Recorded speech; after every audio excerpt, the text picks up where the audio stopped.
नमस्कार दोस्तों। जैसे हम बात कर रहे थे देसी बीजों की, अपनी खेत अपने बीज में हम यहाँ आप देख सकते हो। ये देसी बैंगन है जो बेंगलोर की किस्में है। ये अंदाना बेंगलोर से मंगवाई थी। ये टमाटर हैं, खूब टमाटर लग रहे हैं, पकने भी शुरू हो गए हैं, कभी कभी ख़राब भी होते हैं। बैंगन की किस्में हैं, बैंगन लग रहे हैं अलग अलग तरह की किस्में हैं, अलग अलग रंग में, अलग अलग शेप में। ये बैंगन पकने लगा है। यहाँ और टमाटर हैं पर्पल कलर के, जामुनी कलर के। तो 12 किस्मों के बैंगन इस बार लगाए हुए हैं।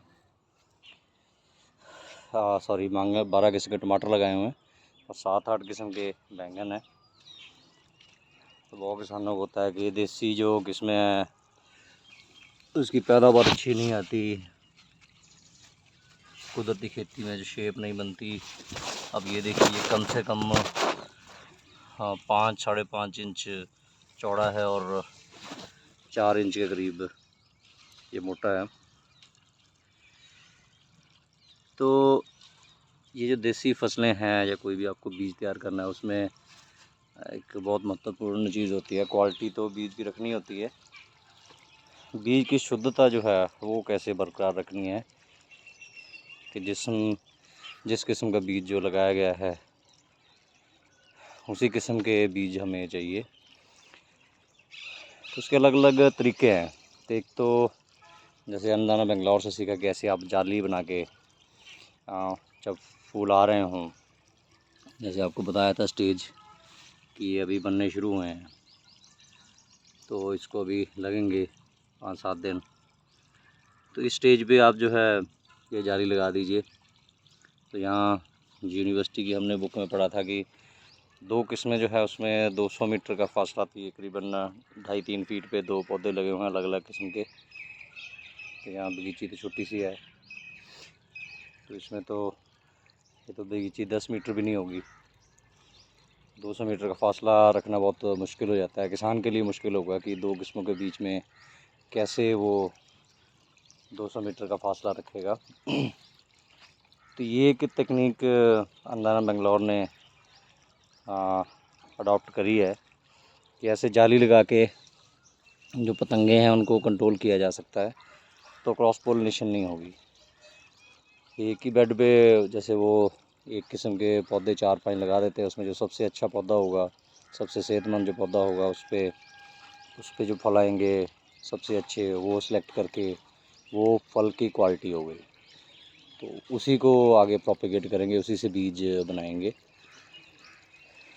तो ये टेक्निक से हम पॉलिनेशन कंट्रोल कर सकते हैं कि कैसे जो है इसको शुद्ध रखा जा सकता है। मक्खियाँ नहीं अंदर आएंगी तो पर परागण नहीं होगा। दूसरा तरीका है, बैंगन के फूल बहुत बड़े होते हैं, उसको कवर करना मुश्किल है। तो ये टमाटर में जैसे ये एक किस्म है, तो जैसे ही इसके फूल डोडी बनने शुरू होती है तो उसी समय पे ऐसी एक जाली जो बैग है, जैसे बहुत से जो ख़ास तौर पे अमरूद नाशपाती का काम करते हुए जानते हैं कि वो बैग ऐसे फलों के ऊपर लगाते हैं ताकि उसको पंछी नुकसान नहीं कर सकें, खाएं नहीं।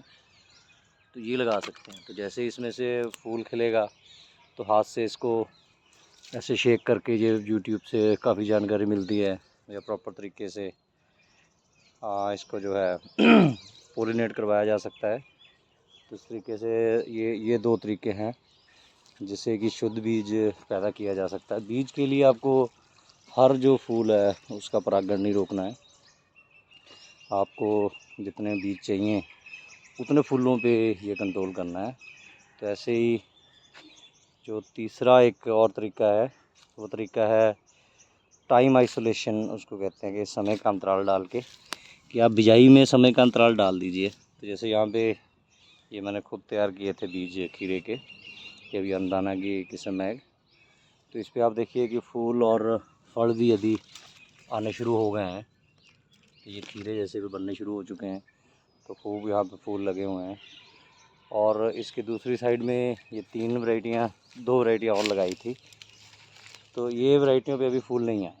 तो इस पे फूल नहीं होंगे तो दूसरी किस्म जो है उस पर परागण होने का कोई चांस ही नहीं है। तो ऐसे यहाँ पे 3 किस्मों के 4 किस्मों के जो लोबिया के लगाए हैं, तो ये सबसे लेट लगाई थी, इस पर अभी फूल नहीं आए थे। और ये किस्म जो है ये यूनिवर्सिटी की किस्म है लोबिया की, तो इसमें एक फूल जो है वो बन के अभी इसमें परागण हो चुका है, अभी फलियां बनेंगी इसमें। और ये दूसरी किस्म है जो घर में लोबिया पड़ा हुआ था, ये वो लगाया था, उसका अभी एक फूल निकला है। तो ये फूल निकलने से पहले मैंने ध्यान रखा है, बिजाई इस हिसाब से की थी,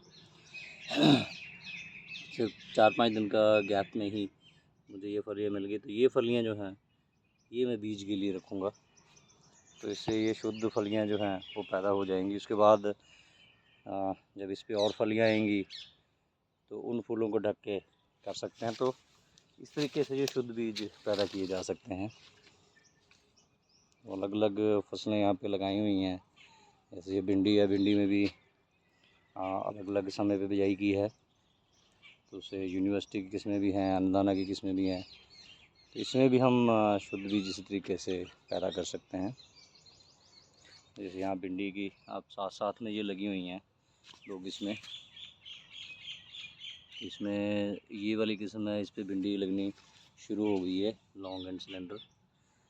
तो ये दूसरी किस्म है, तो इसके जब फूल बनने लग जाएंगे तो वो परागण के लिए और कोई फूल होगा ही नहीं, तो उसको निशानी लगा के देखा जा सकता है। तो ये आसान से तरीके हैं, लेकिन पूरी जानकारी होगी, पूरी समझ होगी तो आसानी से पता चल जाएगा कि कैसे जो बीज है वो शुद्ध रखना है।